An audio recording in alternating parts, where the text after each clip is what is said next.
शेखर ज्ञान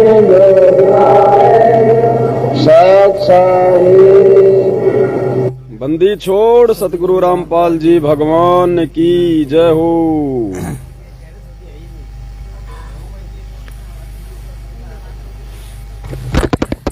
सत्साई पुण्यात्माओं, दया परमपिता परमेश्वर जी की मालिक का शब्द भी गुनगुनाया। साथ में परमात्मा ने साथ संगति में आई हुई अपनी प्यारी आत्माओं को दूध राम भी पिलाया।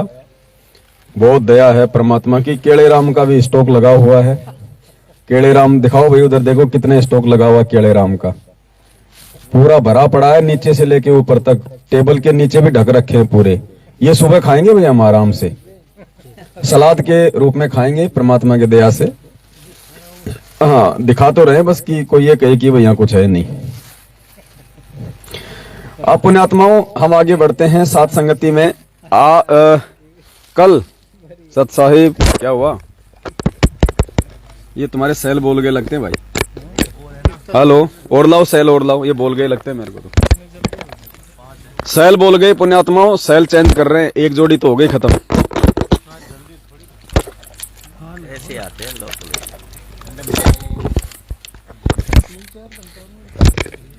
लगातार यूज हो तो खा ले।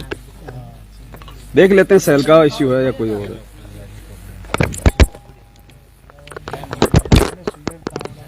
हेलो सत साहिब भाई, खा गए सेल 5-6 घंटे। अपन तो शाम से लग रहे हैं ना। आरती हो गई, भोग आरती हो गई, 2-3 बार साथ संगति हो गई। इतने में तो सेल खर्च हो ही जाते हैं। अजी भक्तों के सेल खर्च हो गए, कई सो गए। देखो बताओ। अब देखो पुण्यात्मा, आगे हम बढ़ते हैं साथ संगति में। उसके बाद हम केले राम खाएंगे। तो एक देखो ये पीला पर्चा, ये दिखाओ भाई थोड़ा सा। ये पीला पर्चा है।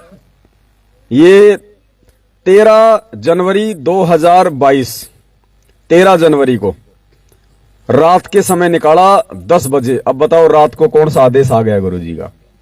13 जनवरी रात को 10 बजे सतलोक आश्रम मैनेजमेंट हरियाणा वालों की तरफ से अपनी घिसी पीटी आदत के तहत, क्योंकि जब तक ये 1-2 संदेश संगत में नहीं दे दें तब तक इनको नींद नहीं आती, खाना नहीं पचता।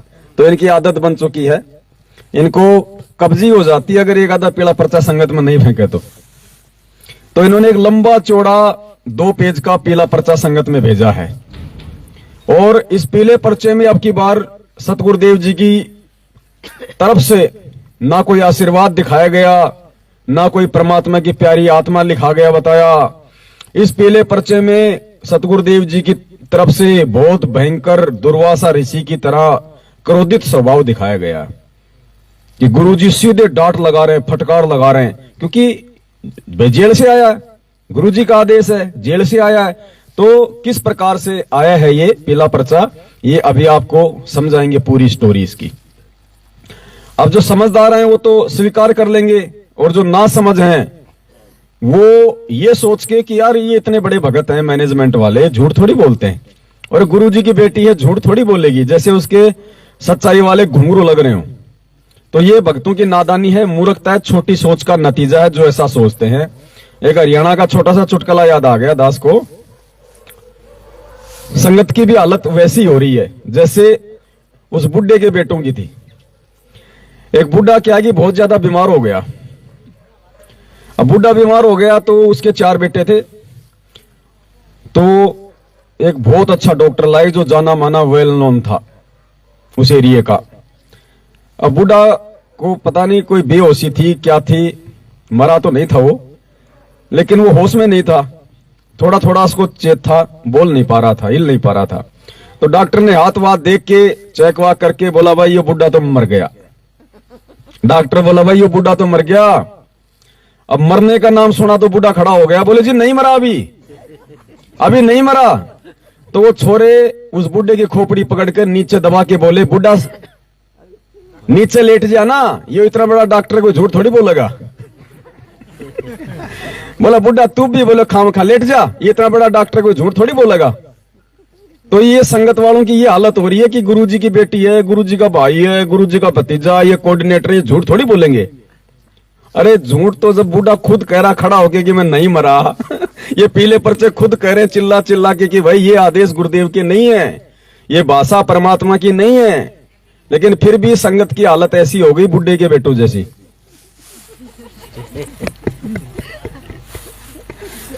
तो अब आपको इस पीले पर्चे की हकीकत बताते हैं। देखो, दिनांक 13/1/2022 और स्पेशली समय लिखा हुआ है, हम नहीं बता रहे कि 10 बजे आया है, स्पेशली देखो समय लिखा इन्होंने 10:10 रात्रि, पीएम लिखा आगे, पीएम यानी रात्रि।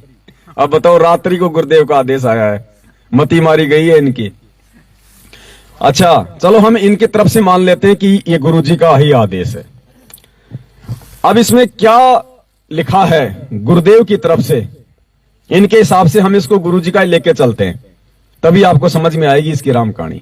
तो गुरुदेव ने हिसार जेल से पीला पर्चा लिख के भेजा है, और क्या लिखा है, सत साहिब आज एक लंबा चौड़ा चिट्ठा मिला है। गुरुजी कह रहे हैं कि आज मेरे को एक लंबा चौड़ा चिट्ठा मिला है, जिसकी हेडिंग है, उसमें क्या लिखा है चिट्ठे में, सभी कोर कमेटी कोऑर्डिनेटर तथा मुख्य सेवेदारों को पत्र। इस विषय में निवेदन है कि जिन्होंने ये सुझाव तर्क वितर्क दिया है, यानी कोऑर्डिनेटर और मुख्य जो सेवादार है सतलोक आश्रम मैनेजमेंट हरियाणा वाले, उनकी शिकायत भरा ये पत्र एक लंबा चौड़ा हिसार जेल में लोगों ने भेजा। अब ये भेजा किसने, आप और हमने तो भेजा नहीं, क्योंकि हम तो परमेश्वर को अंतर्यामी मानते हैं, उन्हें तो सब पता है। ये भेजा किसने, ये सतलोक आश्रम मैनेजमेंट हरियाणा के दूसरे ग्रुप ने, क्योंकि इनके अंदर 2-3 पार्टियां हो रही हैं। संगत तो बेचारी मूर्ख है, नहीं पता उन्हें। इस माया के बंटवारे को लेके, संगत के दान को खाने के लिए, हड़पने के लिए सतलोक आश्रम मैनेजमेंट हरियाणा में 3-4 पार्टियां बनी हुई है। सब एक दूसरे की टांग खींचते हैं, संगत को लूटने में लगे हुए। सब लोगों ने कुत्ते की तरह अपने अपने क्षेत्र बांट लिए हैं। महेंद्र भगोड़े की पार्टी अलग है, गुरुजी की बेटी की पार्टी अलग है, कुरुक्षेत्र में पार्टी अलग है पुरुषोत्तम सैनी की, बैतूल के आश्रमों पे सांप की तरह कुंडली मार के विष्णु साहू बैठा हुआ है, राजस्थान की संगत को प्रकाश माली और अनु देवी लूटने में लगे हुए हैं। हर तरीके से लोगों ने अपने अपने हथियार जमा लिए हैं, अपनी अपनी बाप की प्रॉपर्टी उन आश्रमों को समझ लिया है। कुरुक्षेत्र और उसके आसपास के जो जिले हैं हरियाणा में, वहां के भक्तों का दान, ज्योति पाठ का पैसा रोहतक वाले नहीं ले सकते। इनके आपस में एग्रीमेंट हो चुका है। इन्होंने अपने अपने जिले बांट लिए और सबको अपना अपना धंधा इन्होंने सेट कर लिया। तो सतलोक आश्रम मैनेजमेंट हरियाणा का जो एक ग्रुप है, ये चिट्ठी भेजी किसने है, ये चिट्ठी भेजी है हरियाणा के गुड़गांव के कोऑर्डिनेटर डॉक्टर संदीप ने, और साथ में विकास सिंहपुरा वाला, जिसने रोहतक का आश्रम, जिसकी जमीन पे, रोहतक का जो सिंहपुरा वाला आश्रम है ना, वो उन्होंने जमीन दी हुई है। तो अब इनकी बातें गई आपस में बिगड़। पहले तो इन्होंने भाव में आके जमीनें दे दी अपनी इन आश्रमों के नाम पे कि भाई गुरुजी का आदेश होगा। अब जब सत्सेवकों के माध्यम से इनको पता चला कि ये तो गुरुजी का आदेश नहीं, ये तो महेंद्र भगोड़े का, ये तो खुद की अपना षड्यंत्र है, प्लानिंग है, तो अब इनको जमीन वापस लेना भारी हो रहा है। तो अब इनमें आपस में पड़ गई फूट। उसने कह दिया होगा भैया 50% हिस्सा मेरा कर दे इसमें, उसने कह दिया होगा भैया ऐसे नहीं हो सकता, ये तो पहले से लोगों में हम बांट चुके हैं, किसी को 20% की दे दी हिस्सेदारी, किसी को 2% की दे दी, अब तेरे को कहां से दे 50%। तो इनमें अब मतभेद शुरू हो गए, कई पार्टियां बन गई। तो डॉक्टर संदीप गुड़गांव वाले और विकास सिंहपुरा वाले और अन्य लोगों ने मिलकर ये शिकायत भरा पत्र महेंद्र भगोड़े के खिलाफ कहां भेजा, हिसार जेल में गुरुजी के पास। तो गुरुजी क्या कह रहे हैं, उस लेटर में लिखी हुई उन बातों को सुन के, इनके आपस में जो राग द्वेष ईर्ष्या, एक दूसरे के प्रति इनके कुविचार कि गुरुजी ये पैसा खा रहे हैं, इतना पैसा संगत से आ रहा है, ऐसे ऐसे बर्बाद कर रहे हैं, सारी बातें, सारा काला चिट्ठा जो आज से पहले ये उनके कंधे से कंधा मिला के वो कुकर्म कर रहे थे, क्योंकि इनको हिस्सा मिल रहा था। अब इनकी हिस्सेदारी उधर से बंद हो गई, तो अब ये आपस में एक दूसरे के विरोधी हो गए। तो इन्होंने 5-7 पेज का लंबा चौड़ा चिट्ठा भेजा हिसार जेल में। तो उस चिट्ठे के आधार से फिर ये पीला पर्चा आया है। क्या कह रहे हैं गुरुजी, आज एक लंबा चौड़ा चिट्ठा मिला है, कोई आशीर्वाद नहीं, किसी को, कोई परमात्मा की प्यारी आत्मा नहीं, कुछ नहीं। आज एक लंबा चौड़ा चिट्ठा मिला है जिसकी हेडिंग है सभी कोर कमेटी कोऑर्डिनेटर तथा मुख्य सेवादारों को पत्र।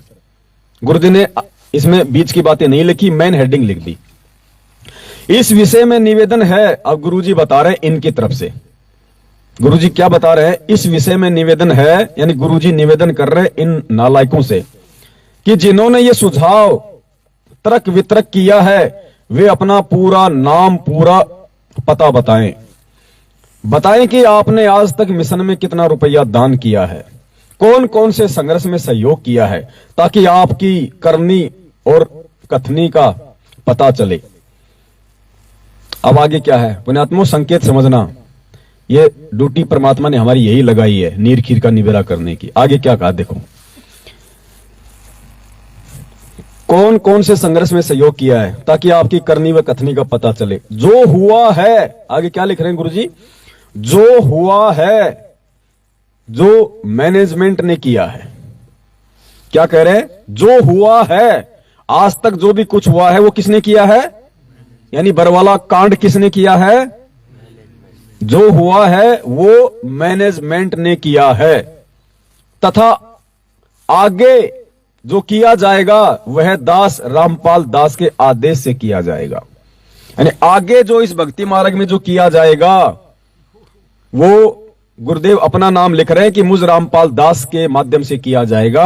यानी सत्सेवकों के माध्यम से परमात्मा उसके रिहर्सल करवा रहे हैं कि किस प्रकार से आगे मुझे इस भक्ति मार्ग को चलाना है। जो हुआ है, जो मैनेजमेंट ने किया है, तथा जो आगे किया जाएगा वह दास रामपाल दास के आदेश से किया जाएगा। इसमें किसी के सुझाव की दास को आवश्यकता, यानी जो दूसरा जो ग्रुप है उन्होंने कोई सुझाव दे दिया होगा, अर्जुन सर्जुन की तरह कोई सलाह दे दी, क्योंकि इनको मालूम तो है नहीं कि हमें क्या बोलना है, क्या बात करनी है, हम किसके पास में लेटर भेज रहे हैं, क्यों भेज रहे हैं। ये सारे के सारे ये दो मुंह के सांप है, इनको मालूम तो है नहीं कोई चीज का, तो इन्होंने दे दिया अर्जुन सर्जुन की तरह, इन्होंने सलाह दे दी। तो गुरुदेव कह रहे हैं कि दास को किसी के सुझाव की आवश्यकता नहीं है। इस बकवाद भरे पत्र के लेखकों का अध्यात्म ज्ञान शून्य है। अब ये जो लेटर लिखा है ये मैनेजमेंट के एक ग्रुप ने लिखा है, और जब इनका आध्यात्मिक ज्ञान शून्य है तो जो दूसरा ग्रुप है उसका क्या होगा? ये सब एक ही तो थे, दोनों का आध्यात्मिक ज्ञान शून्य है। यह ज्ञान, यह भगवान, यह सत्य भक्ति आज तक किसी ने आपको बताई? यानी प्रश्नवाचक चिन्ह लगा के दुर्वासा की तरह गुस्से में बोला जा रहा है। परमेश्वर के शब्द नहीं है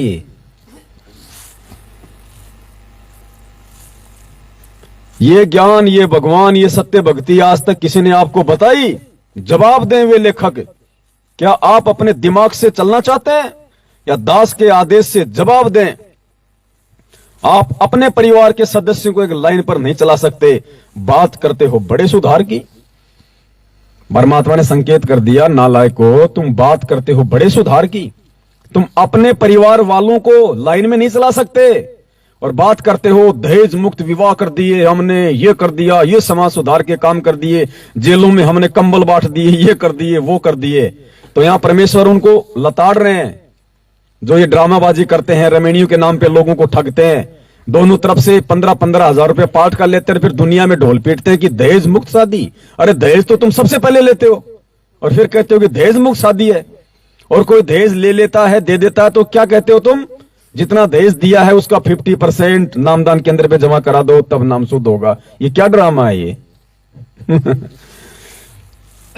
आप अपने परिवार के सदस्यों को एक लाइन पर नहीं चला सकते, बात करते हो बड़े सुधार की।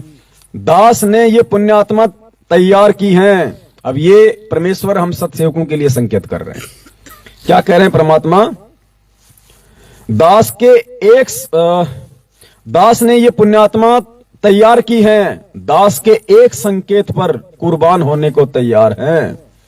आप अपनी समझ अपने पास रखो, यानी जो ग्रुप उनको जो भेज रहा था जेल में सुझाव, आप अपनी समझ अपने पास रखो। दास ने जो करना है वह करके रखा है, यानी जो परमात्मा ने करना है वो करके पहले से रखा हुआ है।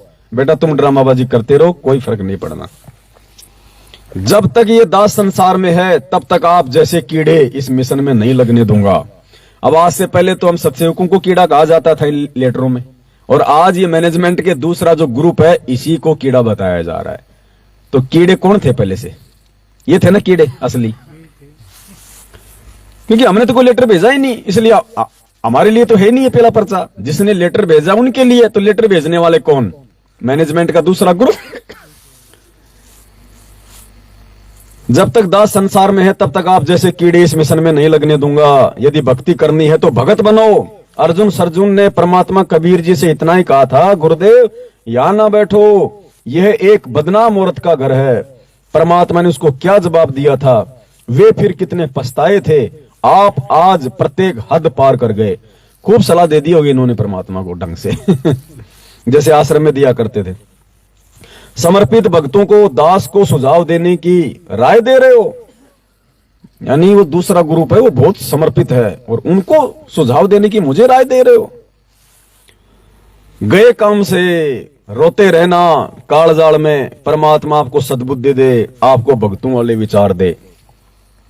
आपका शुभ चिंतक रामपाल दास। अब नीचे देखो 4 लाइन क्या लिखी है।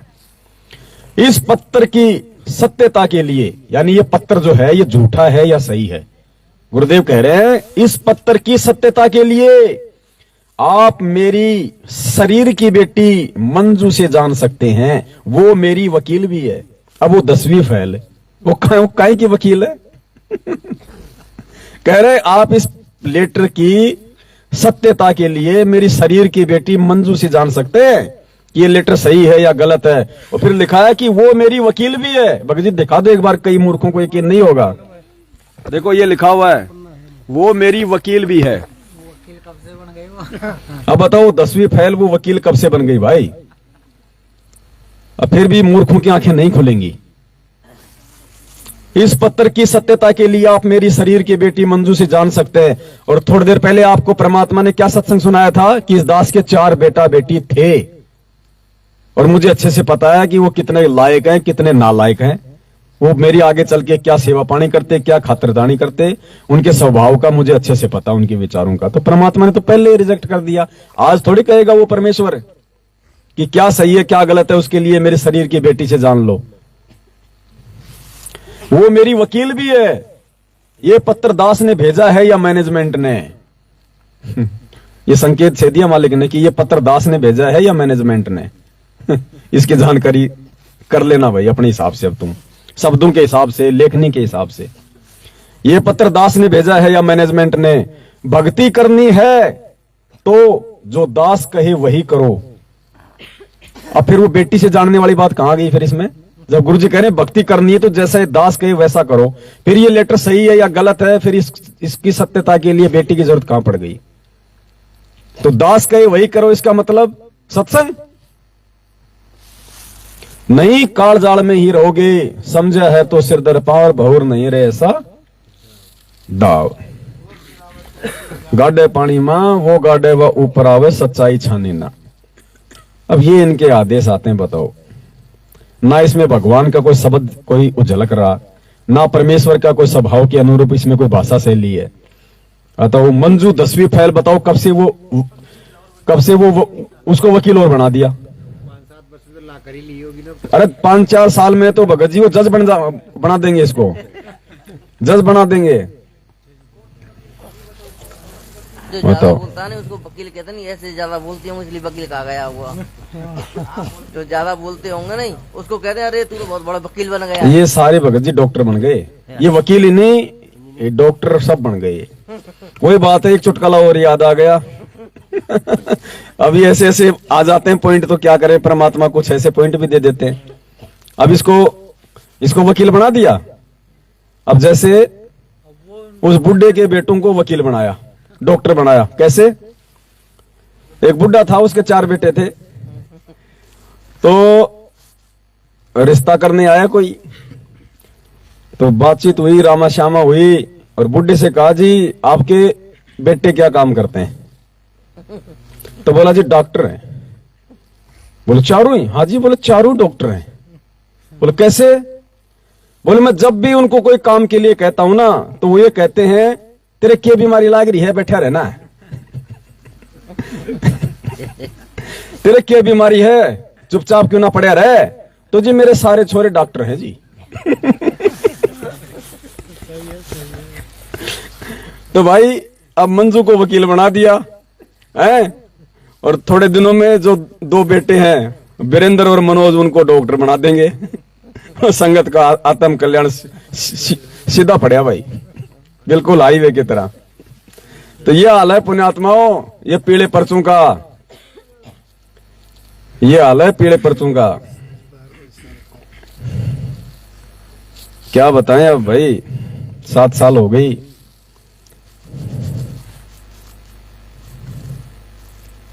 अब रुक जाओ, अब और कुछ है नहीं रोकने के लिए। अब तो वही बात है, वो लाल कपड़ा, वो लाल कपड़े वाली बात है। अब तो अब रोकने का और कोई तरीका नहीं है तुम्हारी को ज्ञान आधार के अलावा। वही बात है, एक आदमी की बकरी के हो गए दस्त। एक आदमी की बकरी के हो गए दस्त। तो किसी ने कहा रे इसके दस्त कैसे रुकें, बोले पूंछ के लाल कपड़ा बांध दे।